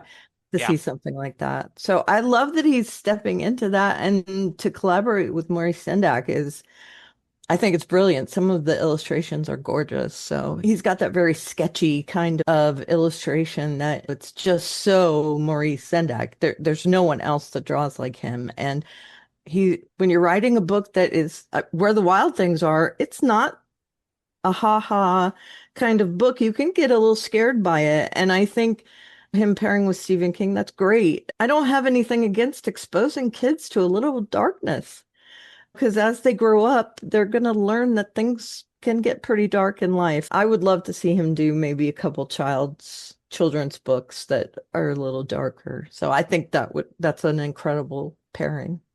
All right. As I alluded to just a couple of minutes ago, Karen, you're talking about fantasy. We do know that King has two books in the works. In a recent interview he did for USA Today last Thursday, October the 16th, he mentioned that he's working on the third Talisman book, which is the one of the big pieces of unfinished business that King has left on his plate. So we're all very happy to hear that. And unfortunately, his collaborator, Peter Straub, another fantastic writer, passed away in 2022. So he's going to be writing this one solo. But Hans, why don't you give us all the deets about the third Talisman book? Yeah, it's been in the works for a long time. I knew Peter a little bit, so we exchanged emails from time to time, and I know they wanted to do the book. And at the end of before he passed, he made some interviews, and it sounded like he had given up on the idea because he didn't think he could keep up with Stephen King and how fast he was writing. But apparently he did write down some thoughts and ideas for the third book that he sent to King before he passed. So he has taken those ideas and his own and tried to written this book as if it was written by him and Peter, and tried to use a little bit of Peter's vocabulary and style and mix it up. So hopefully it will be like the first two books, that you can still feel that Peter is present in the book. And hopefully we finally get the conclusion of Jack's journey. We have been waiting for a very long time for Yeah. this, so I'm very excited about this. Yeah, this has been talked about since the early 2000s, right? Yeah. Yeah, the second book came at 2011. No, 2001, I think. Yeah. Yeah, So it's been like 24 years. So yeah. that's a really long time. And I think the gap between the first and the second was like 17 years or something like that. So yeah, it's about time to get that one now. Yeah. Black House came Yeah. out in 2001. Yeah. Yeah. Yeah, and the hopeful thing with this is that there will be some Dark Tower connections because we've always Yeah. believed that the stories taking place in the Talisman series were connected to the Dark Tower series, to the Midworld in some way. So hopefully that will happen as well. So that gets your fantasy wish addressed, Karen. So that's good. And the other book that he's working on, is, as we've mentioned, is it's going to be another Holly book. And the exciting thing about this is what, Hans? Oh, you're putting me on the spot. I am. It has something to do with the previous Holly book. The Uh, Outsider. yeah, sorry. No problem. I should have set you up better. Sorry. No problem. Yeah, it looks like we're going to get to see the outsider again. And we know that she has met the outsider or different outsiders several times. Yeah. So It was a story in Let It Bleed yeah. series. Yep. So this sounds like it's going to be something supernatural in this one. Yeah, and as I said, I'm interested to see what's happening here, but I also think that he's overusing Holly a little bit now. Is it of the last 4, 5 books, 3 of them have been Holly books or something like Mhm. that? And as much as I like her, I think you can wear out a character, and I think he's balancing on doing that right now. A lot of people are saying that they won't read a new Holly book, and a lot of people say that they will just buy it and put it in the bookcase because they want every book, but they won't read it, which I really don't understand. I do. Boy, you're showing him, aren't you? Thanks for Yeah. giving me that money. And yeah, God, That's kind of like with so Bruce, right? After a certain point in his career. yeah, so we have a shorthand at my house. My son is a huge WWE sports entertainment, quote unquote, professional wrestling fan. And people are constantly complaining about storylines or stuff or this sucks. And there are a section of Bruce Springsteen fans that think everything he's done really since 70, like maybe The River, right? In Hmm. 80 was his last great album, or maybe Nebraska. They just, and everything he does, there's a box set coming out about Nebraska, and they delayed it by a week. We talked about this last week, and people were complaining about that it was delayed a week. And so we call them WWE Bruce fans that just bitch about everything Yeah. instead of being happy. And it is, I hate to be morbid, but what would people give for a new Prince album? Yeah. Because we no longer have Mhm. a new Yeah. John Lennon album, Yeah. right? Yeah. Yeah. A Robert Parker novel, or Peter someone that Straub. yeah, Peter Straub, Mhm. right? And so you're uh, an artist is the only thing an artist owes us is to give what he thinks is the story, the music, the art he feels like he should make. That's all they owe us. And if you like it, great. If you don't, great. I'm not saying you have to, oh, everything Bruce does is genius, because there are some things that I don't care for as much. But Wait a I, minute, what? yeah, yes, That's a I know. confession. Yeah, I'm not a big fan of the Seeger sessions and Ghost of Tom Joad are two albums that I don't particularly care for. But and so I just the idea, and I love that, Hans. Okay, I'm gonna buy it because I'm a completist, but by God, you can't make me read it. Yeah. What a waste. That money Yeah. spends the same way on King's End, right? Yeah. Sure He You is. know, spends that money just the same as any other money he gets. Yeah. Yeah, yeah. and I'm also like this. What's the worst that can happen? You spend a few hours reading a book. It's not like you are gonna have to sell your own kid or something like that. The worst thing that happens is that, oh, I read this book or I saw this movie, it sucked. Okay, Yeah, move and on. and oh, I think Tommy Knockers was the first book of his that I didn't finish. I Mm. was reading it and I'm like, I just don't care for this book. And instead of making myself finish it, I went, you're allowed to close the book and Yeah. put it on the shelf and get, and I didn't care for this one. Maybe in another time I'll be in a different mood Yeah. and I could read it, right? Yeah. Yeah. Yeah. You gave it a try.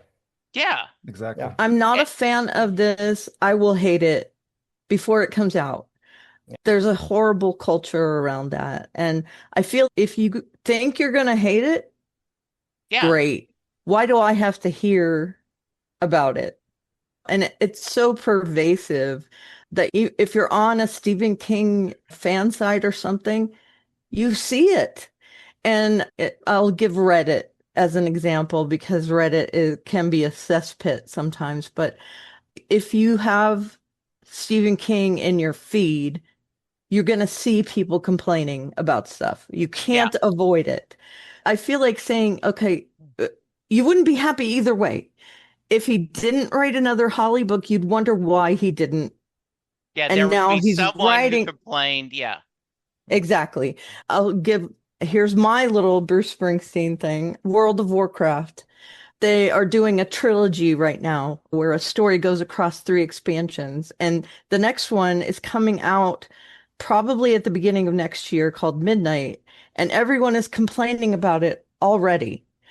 And they haven't even seen they've showed us a tiny bit of what's going to happen in it, and they're already complaining that this system's going to be bad. The way I spend my talents, okay, you don't know. So shut up about it. If you don't like the game, stop playing. And it's just my opinion that I super hate that. And again, it's me saying I hate something that is people hating things. But I can't stand people that are boohoo naysayers either way. They'll complain if they don't come out with it early next year, and that they'll complain that they came out with it too fast. It's a horrible culture we have where people just share their opinions. And I feel like sometimes there's people that hate things just to hate things. Yeah. Yeah. I don't take a lot of stock in people that are like, I don't want another Holly book. They're going to buy it. They're probably going to read it anyway. Yeah. To me, I'm thrilled because I do that character. I'd be okay if he finished it and even killed her off. I'd be okay with that because that's an MO. Yeah. Yeah, I know. She's not destined to live a horribly long life. I don't think. If naysayers find out about that, then they will probably read the book. Yeah. Exactly. Exactly. Yeah. Let's drop that as a You hint. should, Yeah. you should call it the death of Holly, and then Yeah, don't the death of Holly. Yeah. And Holly's don't kill her at the end. Holly's Yeah. final case Yeah. or something like that. Yeah. Yeah. I could take in more Holly content. Yeah. I'd love to see him do other stuff too, because he is so diverse and he has been throughout his whole career. Even horror, his horror stuff had different facets to it. Yeah. Yeah. We had romance in one and family dynamics in another and loving animals in an there's so many different things he put into those books. Yeah. Being bullied. So they're stories, they're rounded out stories. And so And all the great stories are love stories. Yeah. that's what I keep saying. Every story has a King romance. has those in most of his books. Yeah. Every Um, genre has romance in it. and- Yeah. And I know we need to wrap up, but one other thing is I just posted something on my Facebook page that, as we talked about, this coming up, they're releasing a new book, a new movie based on Bruce Springsteen making the album Nebraska. And I said, please don't go in there with your notebook. Let me find everything they got wrong. Yeah. It's a movie, not a documentary. Now, Yeah. being what we are, there absolutely are going to be nitpicks that you're going to catch, but just don't let that distract you from they got this wrong, they got this wrong, and it's sad. Yeah. The Yeah. Star Wars fandom is a huge example of that. Yeah. They're so fickle. They hate everything. They love everything. And personally to me, and we've talked about this on the Castle fandom, on the Castle podcast we did, you can't ask a creator to do something that you want. That's not their job to listen to what you want and absolutely do it every time. They might take that on board. That's Yeah. up to them. But let them have their vision. And if you like that author, movie maker, TV maker, whatever, you'll probably like it. Let them guide Yeah. you. If you don't like it, wait for the next one. Yeah. It makes me crazy. I know Stephen King has that element in his fandom as well. Anybody they're that's in been around for as long as he has, or Bruce Yeah. has, Oh, they, yeah. they love that. Yeah. With the good news of these two new books, though, and he's made this announcement before, but he also said that he's going to retire. I love the way he put it, though. I'm trying to clear my desk as much as I can. At my age, you're off the warranty. You can't take anything for granted. Yes. I love that. I do hope that he obviously these two books come out, and as a fan, a selfish fan, I still would like one last kick at the can at a straight out horror novel from him. I don't think he'll do it, but to bring in another fan base that I've talked about occasionally is the band Rush, Canadian band. They're going to be touring again next year with a new drummer. So the 50 something tour in 2026, and it will be interesting to see how they perform their songs. I sure hope they don't do acoustic versions of their songs, because I don't think anybody's going to be happy about that. But it's sobering that King, because Hans and I, we talked about on the podcast, about the Stephen King podcast, that we want that third Talisman book. And it looks like King is going to be able to fulfill that wish for us. And that Do I want more King? Absolutely, but if he gets that Talisman 3 book out, then I can't really complain. Like he's answered almost everything that I've wanted him to do and more. Yeah. Anything you want to add to that, Hans? Yeah, I don't think he will retire. Not from writing. I think he Mm. has to write or he'll go crazy. Yeah, I Uh, agree with that. yeah, he might retire from publishing, Yeah. but I don't think he will retire from writing. I think he will keep on writing. I think he will release less and less books. We've been spoiled by Yes. getting 2 books a year. I Yeah. don't think we will anymore. I think we will get 1 book a year for some years, and then it might be every second year, every third year, or something like that. But I think he Hmm. will keep on writing, but maybe be a little bit more strict with what he publish. If he Yeah. doesn't think it's up to the standard, it might go into a drawer, and we'll see what happened with that after he is gone. You never know. But I think he's slowing down. He is getting old. So it's not strange in any way, I No. think. No. But I think he needs to write. I would be very surprised if he said that, okay, I have not written a new book in 2 years. I don't think that will happen. Yeah. So I think he will keep on writing, but slower and maybe not publish as much. Yeah. I think so too. Yeah. Um, the positive thing that came out of that interview, though, is that they mentioned Joe Hill, his son, who writes in a very similar vein as his dad, and he has a new book coming out soon, King Sorrow, which Hans has already read and liked, and we can look forward to him the passing of the baton from father to son, and I think that Joe Hill could very well scratch that itch, that Stephen King itch that his father created for such a long time. So I look forward to that as well. I had to laugh when Joe said that he's a force man, talking about his dad. My dad sneezes and he pulls out the tissue and goes, "Oh look, oh wow, look, there's a novel there." Mm. I think that was pretty Yeah. funny. All good things come to an end. I had to live with the end of the original cast of Star Trek no longer being able to do movies. So I've been around this block before. It's just a part of life, man. It is. It's the wheel of Ka. And Yeah. that's why you should Treasure. treasure Yep. that when you get new books, when you get new music, when you get new art, just treasure it. And because there's going to be a time when we're not going to get that. Yeah. Yeah. It's pretty fantastic that we got to be here at the same time as Stephen King. That's right. Mm. Yes. I That agree. Absolutely. that is a shirt that the Springsteen community has, that of all the times, of all the worlds, I'm lucky enough to be here when that Bruce, and so now that's what I want. I want Bruce and Steven to work on something together. There That we would, go. Would be That would Sure. be fun. Yeah. That would be great. but Him well, adapting a book. yeah, Yeah. but and we talked about this recently too, Jesse, and I always love that story about the Springsteen and King were having dinner together, and this young girl came Mm. up to the table, and Bruce was getting ready to sign the autograph, and then she said, "Oh no, I want Stephen King's autograph." I love that story. I Yeah. love that story too. I had that exact experience where I was at a dinner. Coretta Scott King was there and Bob Hope was there. Okay, that's the Wow. weirdest combination, right? Yeah. They were supporting a Senator Peller at the time. Okay. And so I was walking up to talk to Coretta Scott King and get her autograph. And Bob Hope was like, "Do you want an autograph, little girl?" And I was like, "Not really, but sure." Yeah. So I have this horrible impression of Bob Hope, but Coretta Scott King was amazing, by the way. But yeah, Oh, I had that same kind of thing happen to me. That's so weird that Yeah. you want you can't judge by a book by its cover on who you like. When I was in high school, I read Stephen King, and a girl reading Stephen King in high school when I went to high school in the early to mid 80s, that was different. Mhm. Definitely. We didn't Yeah. read science fiction. Girls didn't read that kind Yeah. of book. We read The Babysitter's Club and ugh. I was reading John Irving in middle school.